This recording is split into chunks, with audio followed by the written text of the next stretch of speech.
So in today's video, I'm going to be going over how to calculate the cost of renting versus buying so that you can determine which one is a better financial decision for you using today's updated mortgage rates. And I'm going to be breaking down the formula on how to determine the cost of homeownership on a monthly basis. And if you're new to my channel, my name is Meredith. I'm a mortgage broker. I put out educational videos every single week. Now let's get into it.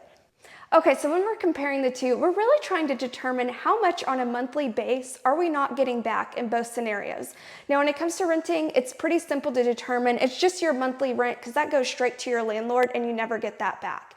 Now, when it comes to homeownership, it's a little bit different. You have several different factors that goes into it. We have to look at the mortgage payment, the principal and interest, the property taxes that you pay, and also overall maintenance. We have to determine that as well. And what we're trying to determine is the cost of homeownership broken down on a monthly base so that we can compare the two side by side. And if it turns out that buying a home is cheaper on a monthly basis than renting, then it might make more sense to buy a house and vice versa. Now let's go over how to calculate and how to break down exactly the cost of homeownership on a monthly basis. Okay, so to break down the cost of homeownership, let's first talk about property taxes.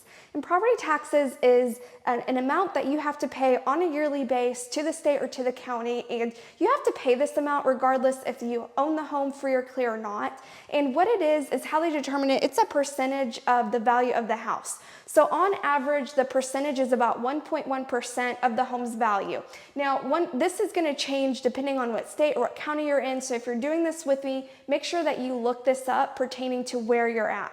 Now, let's say the home is worth $400,000. You multiply it by 1.1%, which is the property tax rate, and that's going to give you your yearly amount that you'll be paying in property taxes. Okay, so now we need to look at the maintenance cost of owning a home. So typically it's about 1 to 2% on a yearly base. It could be more or less depending on the condition of the home, but let's use 1%, which on a $400,000 house, that's about $4,000 a year of maintenance costs. So now we need to determine the cost of the actual mortgage, and there's really two components that we're going to look at in determining this. Number one is going to be the cost of the actual debt, and here's how you determine this. You're going to take your down payment, which in this scenario, we're going to use the minimum down payment, which is 3% of the purchase price. So you take the purchase price minus your down payment, which is $12,000, and that will give you your base loan amount. Then you're going to take your loan amount and you're going to multiply it by your interest rate, which on average rates are in the mid sixes. So we're going to use 6.5%, and that will get you $25,220, the cost of debt on a yearly basis. Okay, so now we need to determine the opportunity cost of putting your down payment into the house versus using that down payment into another investment avenue. And in this example, we're going to be looking at the stock market. So on average for the past 30 years, the S&P 500 has been giving about a 7% return on a yearly base. Whereas in real estate, it has been giving about a 2% return. This is residential real estate, and this is including inflation adjustments. So overall, stocks have been outperforming real estate. So here's how to determine this. You're going to take your down payment. In this example, we're using $12,000. We're taking the difference between the two, which is 5%. So the opportunity cost is about $600 per the year. Okay, so now that we determined the cost of homeownership for all three components, what you're now going to do, add all of them up. That's going to give you $34,220 for the entire year. And then you're going to divide that by 12 to get the monthly base, which is going to be $2,851. So that is the cost of homeownership on a $400,000 house. Now let me go over a lot more simplified formula that you can use at different price points to determine the monthly amount. Okay, so let's go over the 8.55% rule, and you can use this interchangeably with different purchase price to see if it's cheaper of renting versus buying on a monthly base. So how we came up with the 8.55%, that is strictly in our example, the yearly cost of homeownership divided by the purchase price. That gives you 0.085, percentage is 8.55%. So how you do this is you're going to take the home price that you're using. In this example, we're going to use $300,000 times 8.55%. That's going to give you the yearly cost of owning a home. Then you're going to divide it by 12, and that's going to give you the monthly base, which in this example is $2,136.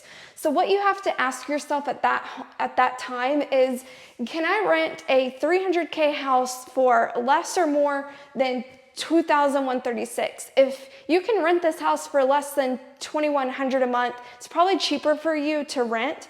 But if you cannot, then it's probably better for you to buy. So this is how you can determine using the 8.55% rule on if you should be renting or buying. Okay, so let's talk about some limitations of the rules that we did not factor in. Number one is going to be the opportunity cost. So for many people, it's a lot more safer and less risky to use that money to put it in a down payment to buy a house.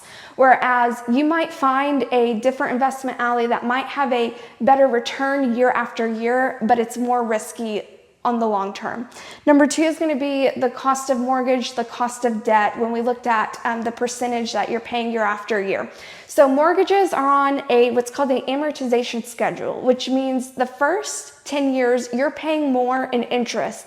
And then once you hit that 10-year shift, it shifts and you start paying more towards your equity and paying down the actual principal balance.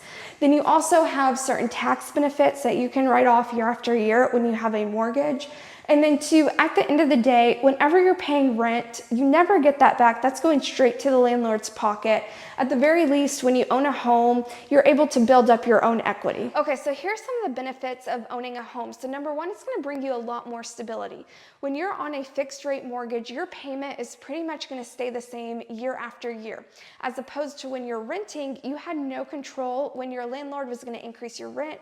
And a lot of times people end up having to move year after year just to stay ahead of that rent increase. Number two is going to be control. You have full creative control of what you want to do with your house. And number three is going to be appreciation. So as I said before, real estate appreciates on average of about 2% a year for the last 30 years. Now, in the last 10 years, this has been a lot more than 2%. So for example, I actually bought a home in 2019 for 200 grand. I put the very minimal down payment. Now, I did do a lot of upgrades to the home, but I sold it this year in 2025 for $450,000. So I had about $250,000 of equity and just appreciation over 6 years of owning the home. And here are some of the benefits of renting. So number one, it's going to be a lot more flexibility. Instead of being tied down to a 30-year mortgage, you're only tied down to that lease for 12 months, maybe even less if it's a short-term lease. Then you also have no maintenance. You just call the maintenance man, they take care of everything, and you also are not having to pay for any upkeep or any property taxes as well. I hope you found this video helpful in determining which route is better for you in the long term. If it did, hit that subscribe button so you get notified every time I put a video out, and I'll see you on the next one.